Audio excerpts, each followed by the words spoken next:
የአማራ ክልል ፍትህና ህግ ኢንስቲትዩት የፍትህና የዳኝነት የለውጥ ስራውን በማጠናከር የዓለም አቀፍ የፍትህና የዳኝነት ትብብር ማዕቀፍ አካል ለመሆን እየሰራ መሆኑን የኢንስቲትዩቱ የቦርድ ሰብሳቢና የአማራ ክልል ጠቅላይ ፍርድ ቤት ፕሬዝዳንት አለማንታ አግደው ተናገሩ።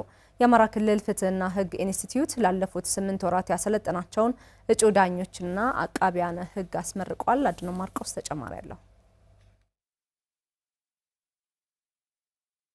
የአማራ ክልል ፍትህና ህግ ኢንስቲትዩት ለእጩ ዳኞችና አቃቢያን ህግ ላለፉት 8 ወራት ስልጠና በመስጠት አስመርቋል። የኢንስቲትዩቱ ዋና ዳይሬክተር ዶክተር ደሴ ጥላሁን ኢንስቲትዩቱ እንደገና ከተቋቋመ በኋላ ለእጩ ዳኞችና አቃቢያን ህጎች በሚሰጠው የቅድመ ስራ ስልጠና ይዘትና ሁኔታ ላይ የተለያዩ ማሻሻያዎችን በማድረግ ስልጠና መሰጠቱን አመላክተዋል። በዚህም ሰልጣኞች በ21 ርዕሰ ጉዳዮች ላይ በቂ ስልጠና ማግኘታቸውንም አንስተዋል። ሰልጣኞች ከተግባር ልምምድ በፊት እና በኋላ በአጠቃላይ በ21 የስልጠና ርዕሰ ጉዳዮች ላይ ስልጠና እንዲያገኙ የተደረገ ሲሆን ከእውቀት ተኮር ስልጠናዎች መካከል ከዚህ ቀደም በካሪክለም ተካተው ያልነበሩ አዳዲስ ርዕሰ ጉዳዮች ማለትም የአስተዳደር ህግ፣ አድሚኒስትሬቲቭ ጀስቲስ፣ የብዝሃ ህግ ስርዓትና አማራጭ የሙግት መፍቻ ዘዴ፣ ስለ የጥቃት ተጋላጭ ሰዎች ፍትህና ሰብአዊ መብት የመሳሰሉትን አዳዲስ ጉዳዮች ጭምር በማካተት የስልጠናውን ስነ ዘዴ በአመዛኙ ተግባር ተኮር እንዲሆን በማድረግና ስነ ምግባራዊ ጉዳዮችን የስልጠናው አካል ማድረግ ተችሏል።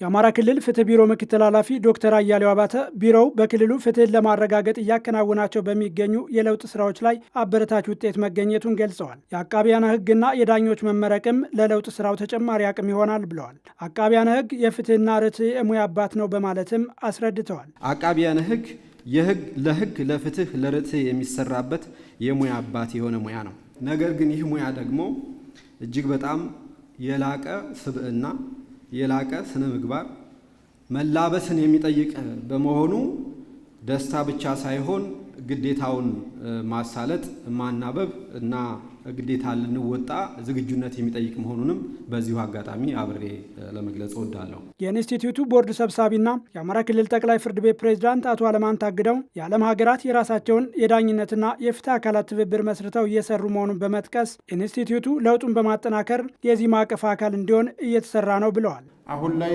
በርካታ የዓለም ሀገራት የዳኝነትና የፍትህ አካላት ስልጠናና ምርምር ስርዓታቸውን እያዘመኑ ከመሄዳቸውም በላይ የራሳቸውን ዓለም አቀፍ የዳኝነትና የፍትህ አካላት ትብብር መስርተው መስራት ላይ ይገኛሉ። የእኛ ኢንስቲትዩት የጀመረውን ለውጥ አጠናክሮ ቀጣዩ የዚህ ማዕቀፍ አካል ለመሆን እየሰራ ሲሆን የኢንስቲትዩቱ ቦርድም ስትራቴጂካዊ ድጋፍና አመራር እየሰጠ ይገኛል። የክልላችን የዳኝነትና የፍትህ አካላትም የጀመሩት የትራንስፎርሜሽን ጉዞ የዓለም የዘርፉ ምርጦች የደረሱበት ጎራ ለመቀላቀል ያለመ ነው።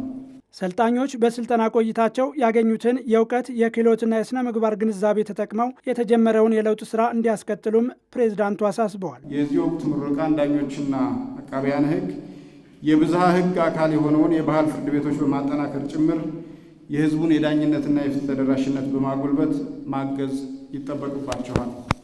በአጠቃላይ ይህ ምዕራፍ የዳኝነትና የፍትህ አካላት የመነሳት ምዕራፍ በመሆኑ ተመራቂዎች በየምትመደቡበት አካባቢ ሁሉ በላቀ ብቃትና ስነ ምግባር በማገልገልና ተምሳሌ በመሆን የተጀመረውን የለውጥ ስራ እንድታስቀጥሉና ህዝባችን ለዳኝነትና ለፍትህ ስርዓቱ ያለውን አመኔታ ለማሳደግ እንድትሰሩ አደራ ለማለት እወዳለሁ። ተመራቂዎቹ በተግባር ተደግፎ የተሰጣቸውን የሙያ ስልጠና ማህበረሰቡን በማገልገል ለመግለጽ ዝግጁ መሆናቸውን አረጋግጠዋል።